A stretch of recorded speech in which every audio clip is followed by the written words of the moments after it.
लिए भौतिक वरदान क्या होते हैं? बाधक बनते हैं। किसी की आध्यात्मिक प्रगति में ये भौतिक संसार की जो प्रलोभन है सब क्या बनते हैं? बाधाएं बनती हैं। किसी को प्रधानमंत्री बना दिया तो अब प्रधानमंत्री भजन कर पाएगा क्या? उसे देश संभालना है। देश संभालने में लगा रहेगा सुबह शाम। आज इसने युद्ध कर दिया, फलाने ने ये कर दिया, आज वहां सेंसेक्स गिर गया, वहां महंगाई बढ़ गई, वहां की सरकार गिर गई। इस प्रकार पूरा दिन इसी में निकल जाएगा। इसलिए भगवान अपने भक्त को ऐसी उपाधि नहीं देते। हम कहते तो हैं मूर्ख को तुम राज देते हो, पंडित फिरत भिखारी, मुरारी करमन की गति न्यारी। अरे भगवान जानबूझ के ऐसा देते हैं। भगवान को पता है जब इसका कब कुछ छीन लूंगा तो सब फिर पूर्ण रूप से मेरी भक्ति कर पाएगा। जब तक चिपका के रखेंगे हम, हमारे चिपका पड़े रहेंगे सामान, तब उसमें बिजी रहेंगे। जब खब नष्ट हो जाएगा तब किसकी याद आएगी? ठाकुर जी की। तब किसी और की कामना नहीं रहेगी। तो कई लोगों की कामना ये होती है, कई लोगों की का प्रश्न ये होता है तो फिर भगवान पहले देते क्यों हैं और फिर छीनते क्यों हैं? हाँ, पहले भगवान दे, जब छीनना ही है तो भक्तों को भगवान पहले देते क्यों है, तो छीनते क्यों है? भगवान इसलिए दे के छीनते हैं, अगर देंगे नहीं तो भक्तों के मन में कहीं ना कहीं कामना रहेगी कि वो वस्तु उसके पास कम रह गई, तो बोला पिछले दे देते हैं। फिर छीनते क्यों है? छीनते इसलिए है कि भगवान बता देना चाहते हैं कि भैया इन वरदानों से, इन वस्तु से उसका कोई लाभ नहीं है। उसकी आसक्ति कम पूर्णता खत्म हो जाए, नष्ट हो जाए उस व्यक्ति के प्रति, उस वस्तु के प्रति, और वह कामनाओं से रहित हो जाए। उसके पास एक ही कामना रहे। क्या कामना रहे? कि हम भगवान आपकी सेवा करते रहे। इसके अलावा और कोई कामना उसके जीवन में नहीं होनी चाहिए। अपितु उन्होंने अपने आप को भगवान के चरण कमलों में पूरी तरह समर्पित कर दिया। प्रहलाद महाराज ने कुछ नहीं मांगा।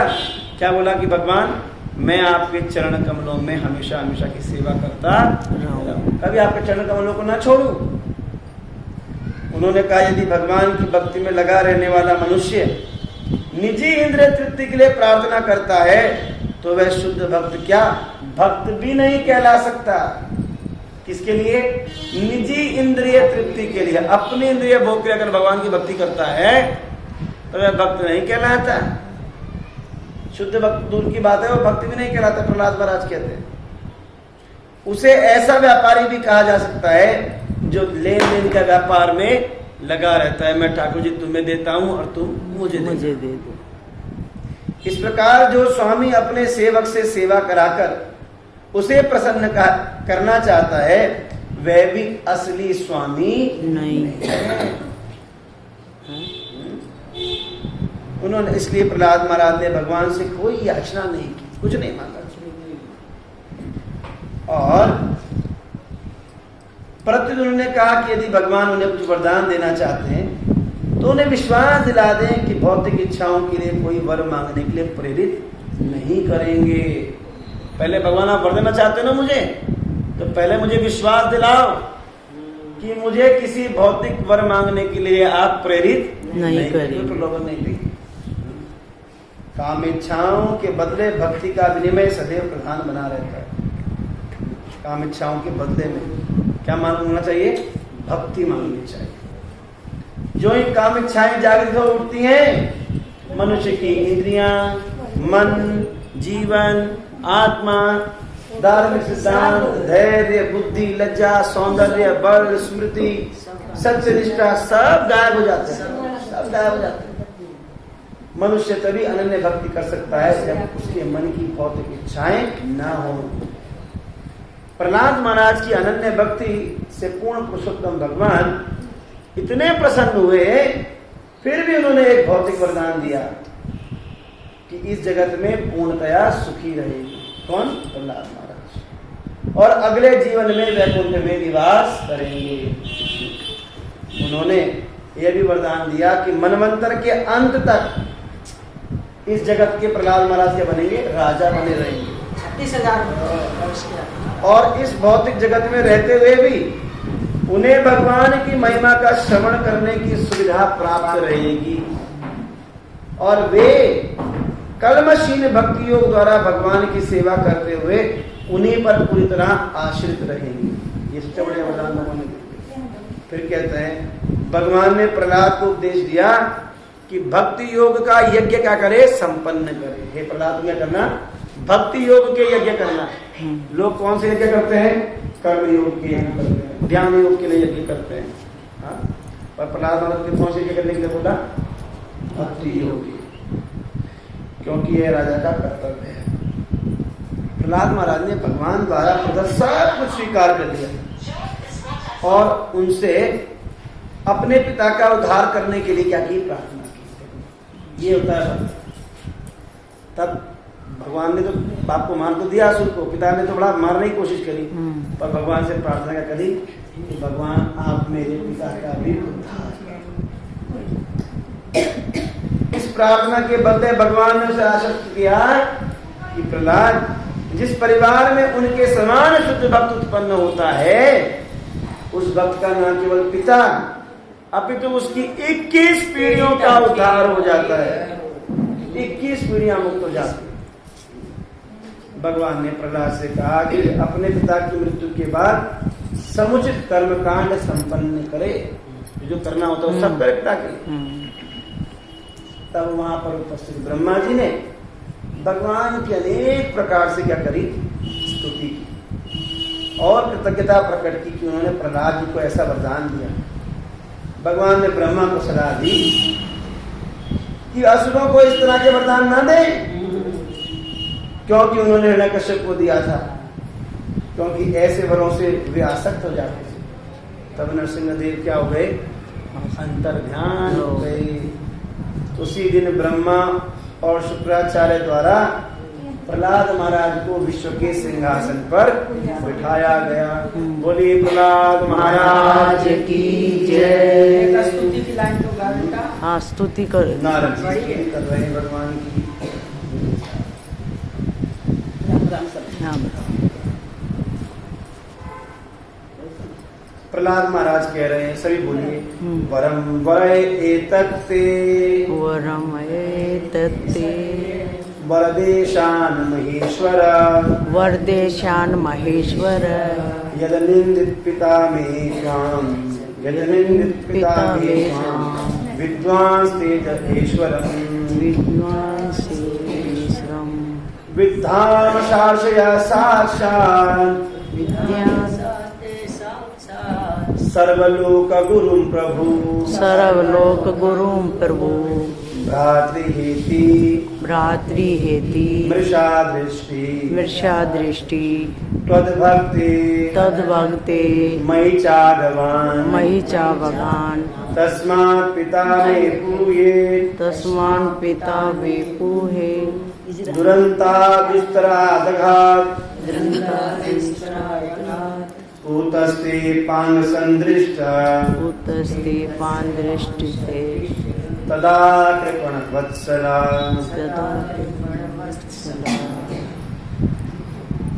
प्रहलाद महाराज ने कहा, ये परमेश्वर आप पतित आत्माओं पर अत्यंत दयालु हैं, इसलिए मैं आपसे एक ही वर मांगता हूँ। मैं जानता हूँ कि आपने मेरे पिता की मृत्यु के समय अपनी कृपा दृष्टि डालकर उन्हें पवित्र बना दिया, किंतु वे आपकी शक्ति और श्रेष्ठता से अनजान होने के कारण आप पर मिथ्या ये सोचकर क्रुद्ध थे कि आप उनके भाई को मारने वाले हो। इस तरह उन्होंने समस्त जीवों के गुरु आपकी प्रतीक्षा प्रत्यक्ष निंदा की थी और आपके भक्त अर्थात मेरे ऊपर जघन्य पातक किए। मेरी इच्छा है कि इन पापों के लिए आप उन्हें क्षमा कर दो। भगवान ने क्या कहा कि हे प्रहलाद, हे परम पवित्र साधु पुरुष, तुम्हारे पिता तुम्हारे परिवार के 21 पुरखे सहित पवित्र कर दिए गए हैं, क्योंकि तुम इस परिवार में उत्पन्न हुए हो, इसलिए सारा कुल क्या है, पवित्र हो चुका है। त्रिसप्ति भी आता है, शब्द में आता है त्रिसप्ति भी, पिता पुता पितृ भी साथे रखा, यत्साधो से कुले जातो भगवान मन ने कृपावना। भगवान कहते हैं त्रिसप्तभी, त्रिसप्तभी यानी कि 7 को किससे गुणा करना है, 3 से। 3 सप्ते 21 का अर्थ है 7 गुणित 3। कोई भी मनुष्य अपने परिवार की विगत 4-5 पीढ़ियां अपने परदादा या उनके पिता तक ही नाम गिन सकता है। हम गिन सकते हैं अपना नाम, अपने बाप का नाम, अपने दादा का नाम, अपने परदादा का नाम। उसके ऊपर तो पता ही नहीं होता, 4-5 के ऊपर, है ना। किसी को 3 का, और अपने आगे आने वाली पीढ़ी में बच्चे का नाम, उसके पोते का नाम, पड़पोते का नाम। लेकिन भगवान 21 पुरखों का उल्लेख करते हैं। इसलिए यह सूचित किया जाता है कि कोई वरदान अन्य परिवारों तक भी प्रसार करता है। कोई कोई क्या करता है, अपनी विरासत आगे भी देता है और पहले वालों को भी दे देता है।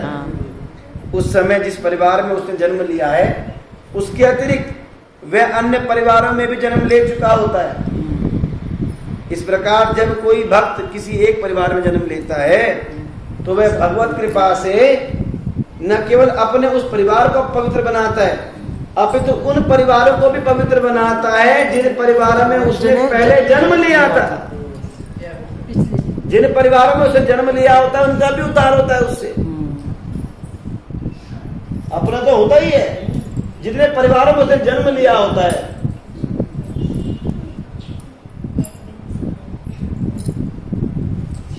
मदन गोपाल शरण तेरी आयो, मदन गोपाल शरण तेरी आयो, मदन गोपाल शरण तेरी आयो, शरण तेरी आयो, शरण तेरी आयो, शरण तेरी आयो, शरण तेरी आयो, मदन गोपाल शरण तेरी आयो, मदन गोपाल शरण तेरी आयो।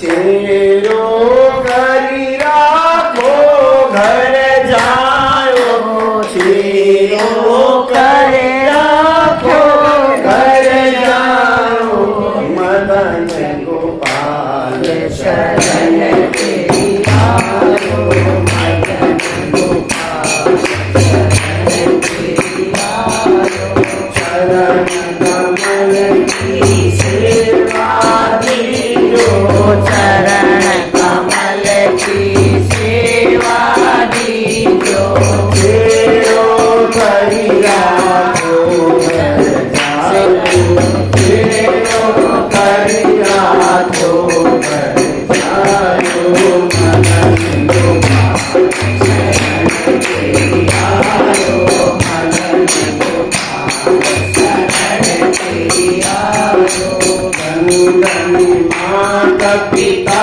सुख बंधु, धन धन माता पिता सुख बंधु, धन जननी जिन गोद खिलायो, धन जननी जिन गोद खिलायो, मदन गोपाल शरण तेरी आयो, मदन गोपाल शरण तेरी आयो, मन मन चरण चलत तीरथ को, धन धन चरण चले तीरथ को, धन धन चरण चलत तीरथ को, धन धन चरण चलत तीरथ को, मन गुरु जिन हरि नाम सुनायो, धन गुरु जन हरि नाम सुनायो, मदन गोपाल शरण तेरी आयो, मदन गोपाल शरण तेरी आयो, नर विमुख भये गोविंद सो, नर विमुख भये गोविंद सो, नर विमुख भये गोविंद सो, नर विमुख हुए गोविंद सो, जन्म अनेक महादुख पायो, जन्म अनेक महादुख पायो, मदन गोपाल शरण तेरी आयो, मदन गोपाल शरण तेरी आयो, श्री भटके प्रभु पद के प्रभु दियो अभय पद यम डर क्यों जब दास कहायो यम डर क्यों जब दास कहायो यम डर क्यों जब दास कहायो डर क्यों जब दास कहायो